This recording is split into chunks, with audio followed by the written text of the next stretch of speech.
Estimer sa propre valeur. Une jeune femme, Angela, a une promotion dans son travail. Les commentaires commencent et vont bon train. Elle a eu le poste parce qu'elle est mignonne. Elle a dû taper dans l'œil de la hiérarchie. Avec le peu d'expérience qu'elle a, elle ne mérite pas ce poste. Savez-vous qu'un jour, elle s'est trompée, etc., etc. Angela rend visite à son père, antiquaire, pendant le week-end. Elle lui raconte sa promotion, son stress, les moqueries des autres et tous ses doutes après toutes ces attaques sournoises. « Mais pourquoi te laisses-tu atteindre par ses collègues ?» demande le père.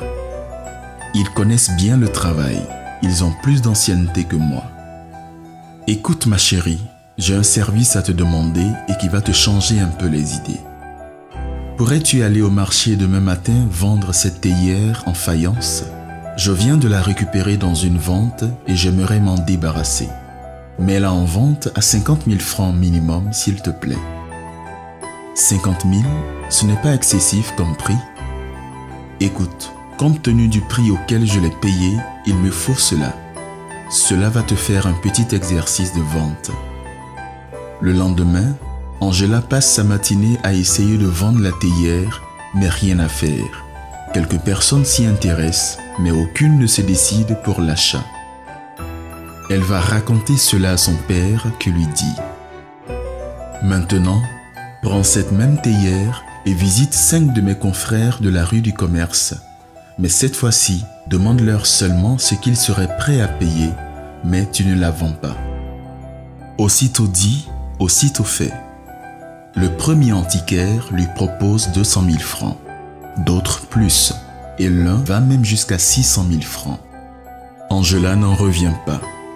Elle raconte cela à son père qui lui demande « Pourquoi n'arrivais-tu pas à la vendre à 50 000 francs ce matin ?»« Parce que je me suis adressé à une clientèle de gens qui ignoraient sa valeur.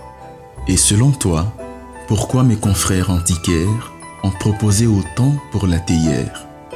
Parce qu'ils sont des professionnels. Ils ont vu tout de suite que ce pot date de 1760 et qu'il a une grande valeur. Bien, maintenant pense à tes collègues.